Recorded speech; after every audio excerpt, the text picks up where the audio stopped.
They told me to move out of my own house and rent it to the boss's daughter. Yeah, just hand over the keys and pretend it wasn't my name on the deed. That was the moment I knew. I wasn't just dealing with HOA clowns, I was dealing with a circus. It started with a rock. Literally. One humid Thursday morning, I heard a clang against my steel front door, like someone tossing a ransom note for my living room. Wrapped around that rock was a letter, block print, bold caps. You have 30 days to vacate the premises. The premises being my home, mind you. Why? Because some 20-something princess named Clarissa needed to live near Daddy, and Daddy, Richard Langford, just so happened to be my boss and the guy who bought the house across the creek last month. Before breakfast, I read that letter twice, once to confirm I wasn't hallucinating, and once to count how many laws it broke. Spoiler, a lot. But it didn't stop there. I checked the mailbox and found a pile of HOA violation slips. Apparently, my porch light was too bright. My mailbox flag didn't match the neighborhood's color palette. And, get this, my garden gnome looked excessively cheerful. Funny thing is, my parcel, Lot 0, predates the neighborhood by 70 years. When the developer built Orchard Hills, they literally cut around my property because I refused to sell. I wasn't part of their HOA.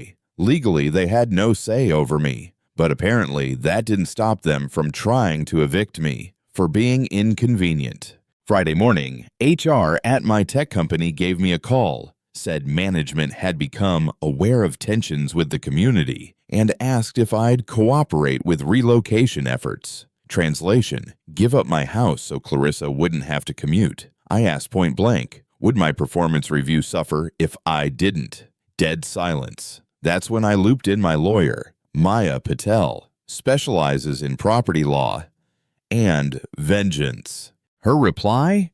Hold position, document everything, buy more popcorn. So that's what I did.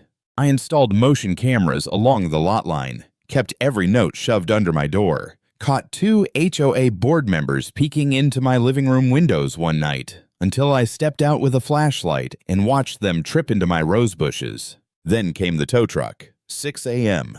Driver claimed my perfectly parked pickup violated overnight parking rules. I calmly informed him the land he was standing on was not under HOA jurisdiction and that taking my truck would be theft. My security cams recorded the whole exchange. He left without the truck.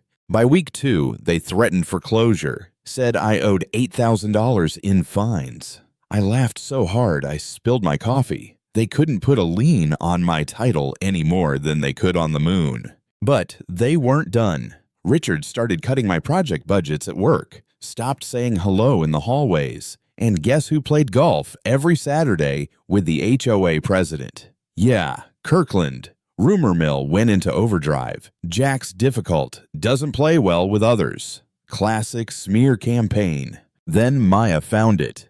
The twist in the script. The Orchard Hills Civic Board hadn't filed their annual corporate report for 3 years.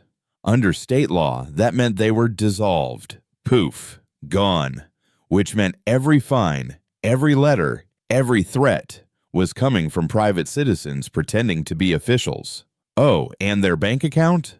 A glorified slush fund. So we wrote a cease and desist. On Saturday, I handed envelopes to each board member at the local farmers market. Kirkland turned pale, said I was humiliating volunteers just trying to keep property values up. I told him to check his personal liability coverage. Come Monday, I woke up to find my driveway blocked. Someone had poured concrete across it overnight. A full berm. Cameras caught the truck's license plate. When the cops arrived, they looked hesitant until Maya showed them the dissolution papers. Suddenly, it wasn't a neighborly dispute. It was criminal mischief. Citations were handed out on the spot. Township inspector ruled it an illegal obstruction of a fire route. HOA was ordered to remove it. Took them 12 hours. I watched from my porch, sipping iced tea, and waved every now and then. And just when I thought I'd seen it all, my bank called, asked if I was looking to sell my mortgage note. Funny, I'd paid the house off last year. Turns out Richard's holding company had tried to buy my debt to foreclose on me. When that failed, Maya went nuclear. We filed a lawsuit. Civil court. Defendants: Richard Langford, his company, the fake HOA, every board member. Charges: trespass, harassment, slander of title, emotional distress, fraudulent misrepresentation. And we asked for punitive damages. The news got wind of it. Clarissa, of all people, posted a live stream saying she never wanted me evicted, just thought her dad was helping her find an apartment. Sympathy shifted. Then, boom, email leaks. Internal memos from Richard telling Kirkland to make life hell for the holdout. Even his own assistant turned on him. Discovery phase revealed thousands in HOA funds spent on community events at lakeside resorts. Meanwhile, only half the residents were paying dues. The other half had stopped once they realized the HOA was dead, but only the loyal ones got late notices. 2 board members flipped, turned over texts where Kirkland bragged he and Richard would buy my place after Clarissa moved out and flip it for profit. Maya added conspiracy and unjust enrichment to the lawsuit. Trial day. Courthouse packed. Locals wore shirts that read, Lot 0, Zero Tolerance. Clarissa sat behind me, whispered, "I'm sorry."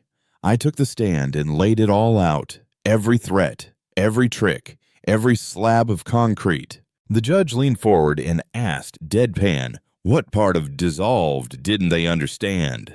The verdict? We won. Triple damages, legal fees.